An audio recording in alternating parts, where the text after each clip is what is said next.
Welcome everyone to Beyond the Finish Line, where I review the latest weekly challenges, show which cars I used, and offer you potential cars to use yourself to complete the challenges. Typically, I like to use cars I haven't driven before or haven't driven much, unless the challenge calls for a specific car. I'll also show what changes I made to any car in order to make the race more challenging for myself. And also show you the strategy I used for the fifth race, which has always been a race with tire wear and fuel consumption, and can be the most challenging of the bunch. Now I'll quickly go through each race and showcase any highlights and blunders I may have had, and show what it took for me to get the win. And before we start, please like, comment and subscribe. A simple click for you is a big help to the channel and is appreciated more than I can express. Thank you.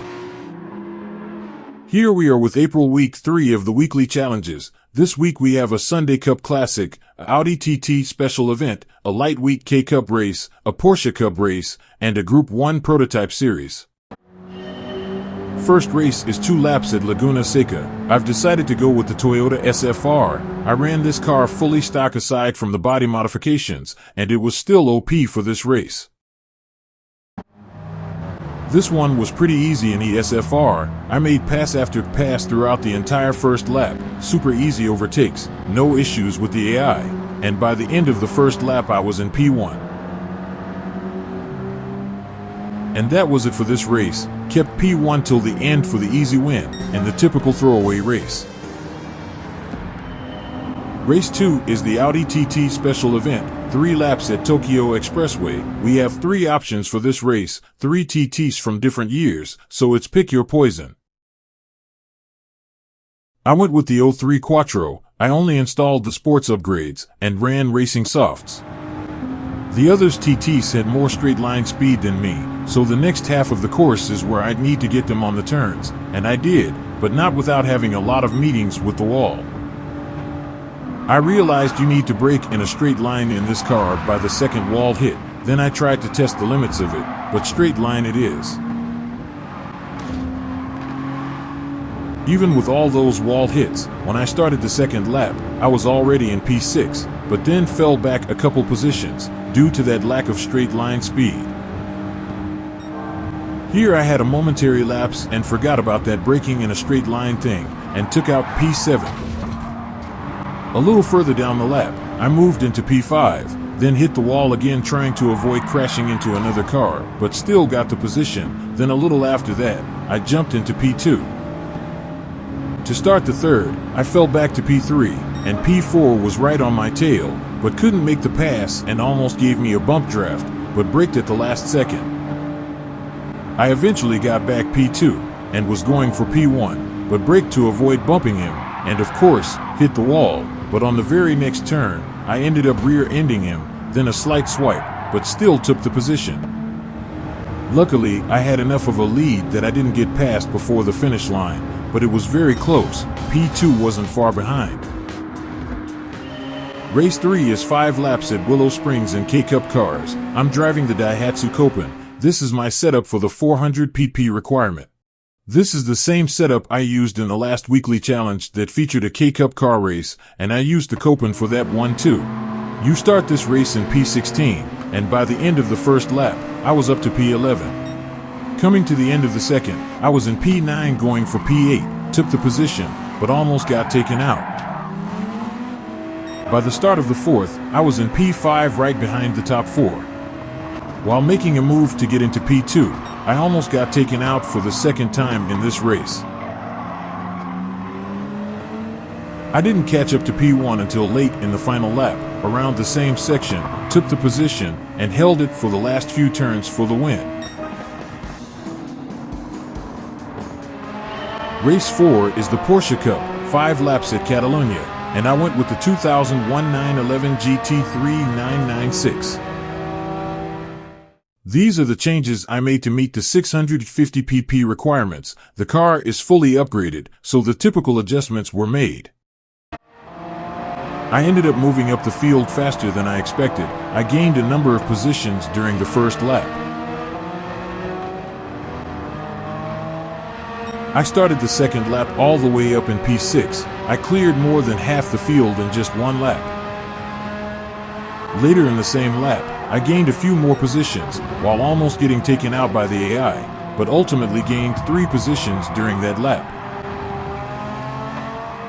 It took me the entire third lap to catch up to P1 and 2, and they both had more power than me. I got P2 a little further down the track, then I spent the rest of the fourth lap chasing P1. I wasn't able to find any openings, plus me having less power made it easy for P1 to pull away from me.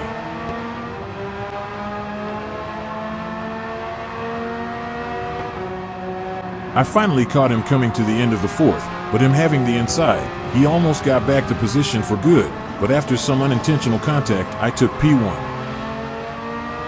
But I knew what was about to happen on this straight. I didn't have any real lead on him, so it was just a matter of a few seconds before he would pass me again.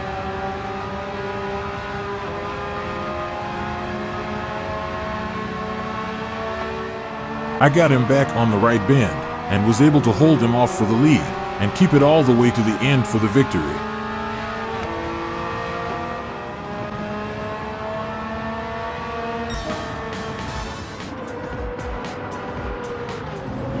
The fifth race is 10 laps at Fuji Speedway, and I chose the Bugatti VGT, with no changes made. It's fully upgraded, and the reason I made no changes is because I've never driven the Bugatti at full power in a race. The straight is where I got a lot of my overtakes. Obviously, because of the 1600 plus horsepower, it did take a little figuring out during the rest of the course though. And majority of them happened within the first 2 laps, so at this point you can tell for yourself, this wasn't a challenging race at all. The only real challenge was learning to handle all that power on turns. Heading into the 5th lap, caught the leaders, and with the speed, by the end of the straight I took P1. I pitted at the usual end of the 5th lap, and if you know the Bugatti VGT, it can handle making it with no grip. You may have to switch to intermediates or wets. There is the possibility of rain in this race. I got lucky and only got a very little. I exited in P9 and quickly got P8. Then over the next couple laps, I made pass after pass, with the straight being my best friend for the super easy ones, and ended up getting P1 starting the 9th lap due to the AI pitting. And that was it for this race. Pretty easy win in the OP Bugatti. Aside from the first race, which I always call a throwaway race for obvious reasons, I enjoyed the rest of the lineup. I liked the cars I picked, and the setups I used. They made for some good racing. First race, the throwaway race, I used the SFR, which was still overpowered even though it was stock. I should have added the ECU and ballast to lower the power and make it more competitive. The Audi TT special event was a nice challenge, with the other cars having more power than me.